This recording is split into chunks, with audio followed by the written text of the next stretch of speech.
The smell of grilled steak filled the air. It was a rich smell, expensive. My stomach grumbled a little, but I ignored it. I always ignored things at the Collins family lunch. But this year it was different. This year, my mother-in-law, Margaret Collins, looked right at me. She smiled, a small, tight smile as she placed a perfectly cooked filet mignon on Daniel's plate. Then on Thomas's, then Rachel's, and then on the plates of every cousin, aunt, and uncle around the long dining table. "These are special," she announced, her voice sweet and fake. "For family only." My plate sat empty, except for the cold piece of chicken I had served myself earlier. Next to the steaks, she placed small, delicate tarts, flown in from some fancy French bakery. Again, one for everyone, except me.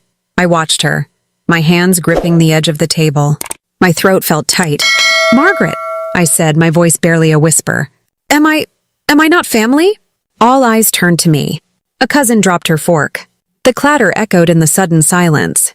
Daniel, my husband, cleared his throat. He wouldn't look at me. "Not here, Claire," he mumbled, his eyes on his plate. "Don't do this." The silence grew. It pressed down on me, heavy and cold.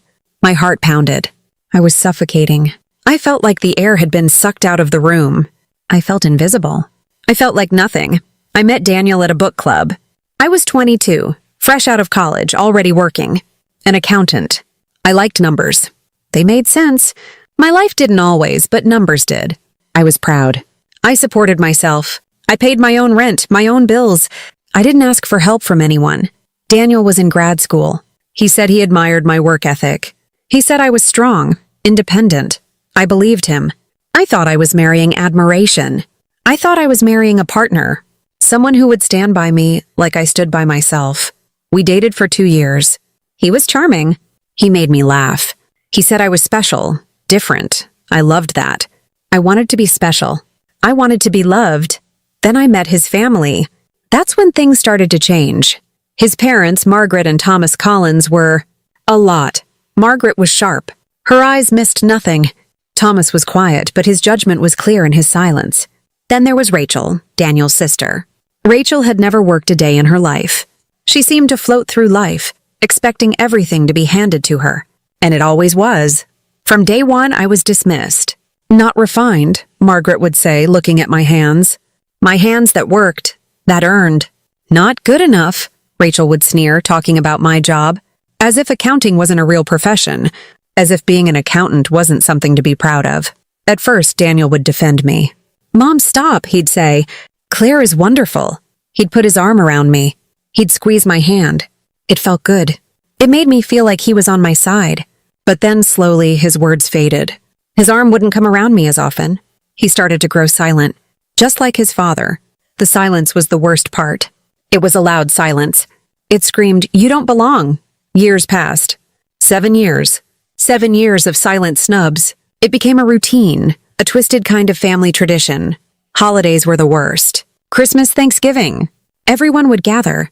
The Collins family and me. I was always there, but never really there. One Christmas, Margaret gave Daniel a new watch. A fancy one, Swiss-made. Thomas got a new golf club set. Rachel, a designer handbag. For me, a pair of fuzzy socks. From a discount store. They were cheap. They were ugly. But it wasn't about the socks. It was about the message. You are not worth investing in. Another time, Margaret found my financial papers. My pay stubs, my bank statements. She went through them. She didn't hide it. She left them on the kitchen counter, spread out. When I asked her, she just shrugged. "Just curious, dear. Your finances are interesting." Not very impressive for someone who works so hard. Her words, like little knives, twisted in my gut. She was ridiculing me. She was laughing at me. And Daniel said nothing. He just looked away. Rachel loved to mock my career. "Oh, still counting numbers, Claire," she'd say with a fake pout. "Don't you ever get bored?" As if her life of leisure was superior. As if my hard work meant nothing. And Daniel would just smile faintly. A weak, pathetic smile. He never told her to stop. He never stood up for me. It was like he was just another one of them. Or maybe he always was. I tried to talk to Daniel. I tried to tell him how much it hurt, how isolated I felt. "They treat me like an outsider, Daniel," I'd say, my voice breaking. "Like I don't belong." He'd nod sometimes. I know, honey, he'd say. They're just set in their ways. You know how they are.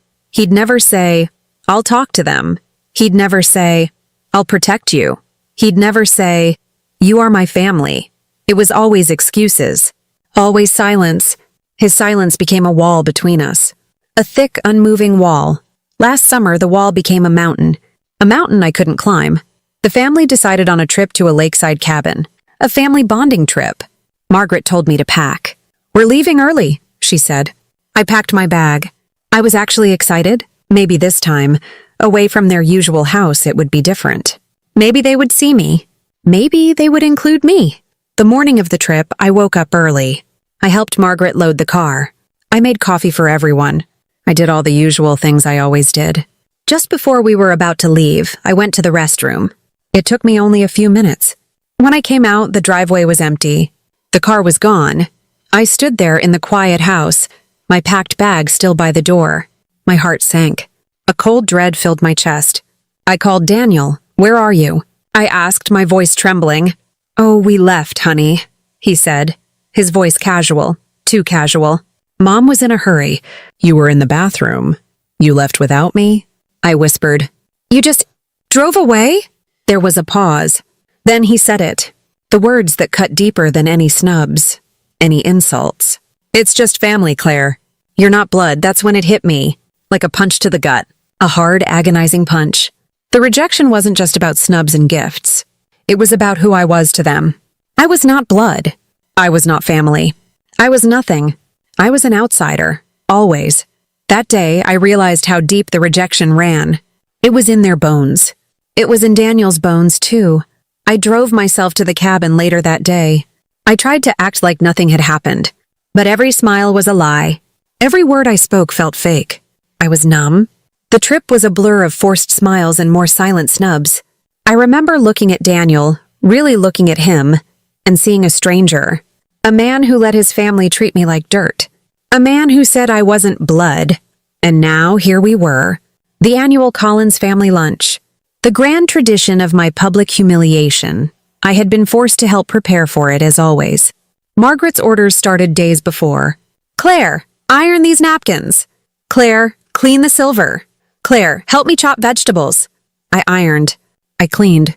I chopped. While Margaret and Thomas relaxed, watching TV, sipping iced tea. Rachel, of course, contributed nothing. She just sat there, scrolling on her phone, occasionally barking an order. Claire, more ice. Claire, get me another drink. By the time the guests started to arrive, I was drained. My back ached. My feet throbbed. I felt like a servant, not a member of the family. A ghost, moving through their lives, cleaning up their messes, making their lives easier, while they pretended I wasn't there. Then came the steaks, the French tarts, and Margaret's cold, triumphant smile. These are special, she announced again, beaming at her actual family. Filet mignon, and imported French tarts, for family only. My plate sat there, empty of anything special. Just the chicken I had cooked for myself. My vision blurred slightly. My chest ached. I wanted to scream. I wanted to cry, but I just sat there. Frozen, Aunt Sharon Mitchell, a kind, older relative from Thomas's side, looked at my plate. Her eyebrows crinkled. She was a good woman. She always tried to be nice to me. Margaret, she asked, her voice gentle, didn't you make one for Claire? Margaret's smirk grew wider. It was a cruel, satisfied look. Oh no, Sharon. I only ordered for family. And Claire... She paused, letting the silence hang. Claire can have the chicken. That was it. That was the last straw. The 7 years of snubs, the dismissals, the cold shoulder, the cabin trip, all of it crashed down on me. I couldn't breathe. I couldn't pretend anymore. I turned to Daniel. He was still looking at his plate, avoiding my eyes. My voice was steady, calm, too calm. Daniel, I said, am I family or not? He flinched. He finally looked at me, his eyes wide with panic. Claire, please, he whispered, trying to silence me. Not now, but it was now. It was finally now. The dam broke. No, Daniel, I said, my voice rising a little. Now. Everyone here needs to know. Everyone needs to know who I am to you. Who I am to this family. I took a deep breath. My heart was pounding, but a strange calm had settled over me. A clarity. A power I hadn't felt in years. You see, I continued, looking around the table. I'm not just the outsider who cleans your house and serves your food. I'm the one who pays your bills, Margaret gasped. Thomas frowned. Rachel sneered. Daniel, I said, my eyes fixed on him, has been unemployed for months. He was fired from his job. He didn't tell any of you. He didn't tell you because I've been carrying everything, every expense. The mortgage, the utilities, the groceries, even his student loan payments. All of it, the room erupted. A shocked murmur went through the guests. Cousins whispered. Aunt stared. Margaret's face turned purple. That's a lie, she shrieked. My son is not unemployed. Rachel, ever the loyal sister, piped up. You're just trying to cause trouble, Claire. You're always so dramatic. I ignored them. I reached into my bag, which was hanging on the back of my chair. My hands were shaking a little, but my resolve was firm. I pulled out a plain manila folder. I placed it calmly on the table, right between the fancy steaks and the French tarts. It made a soft thud. These, I said, my voice clear and strong, are draft separation papers. The Collins family image shattered. It broke into a million pieces right there on the dining table. Aunt Sharon, bless her heart, was the first to speak. Her face was stern. She looked directly at Margaret. Margaret, how could you be so cruel? She said, her voice shaking with anger. Claire has been nothing but good to this family. She's worked hard. She stood by Daniel. And you treat her like this? Like she's less than dirt? Other relatives started to speak up. Whispers turned into voices. Voices turned into accusations. No one was looking at me with pity anymore. They were looking at Margaret, Thomas, and Rachel with disgust. They started to distance themselves. Cousins stood up, moving their chairs away from Margaret. Some even came over to me, touching my arm, giving me small, encouraging nods. I stood up, pushing my chair back. The scrape echoed. I looked at Daniel, who finally looked broken, his face pale. I looked at Margaret, her face a mask of fury and humiliation. I looked at Rachel, her sneer gone, replaced by shock. I am done, I said, my voice resonating through the room. Done being treated like an outsider? Done being your doormat? Done being invisible? I walked out of that dining room, out of that house, and out of their lives. I didn't look back. The divorce papers were filed within weeks.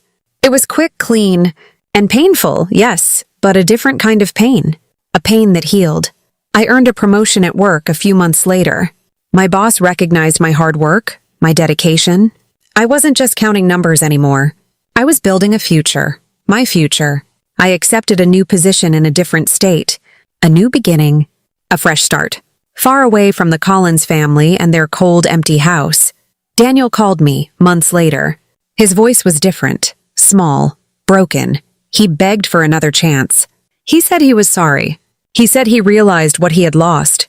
You had 7 years, Daniel, I told him, my voice calm and steady. 7 years to stand up for me. 7 years to choose me. You chose silence, and that silence broke us. I hung up the phone. I didn't cry. I didn't feel angry anymore. Just a quiet peace. A deep, profound sense of freedom. If you've ever been excluded by family, like and subscribe. Tell me where you're watching from.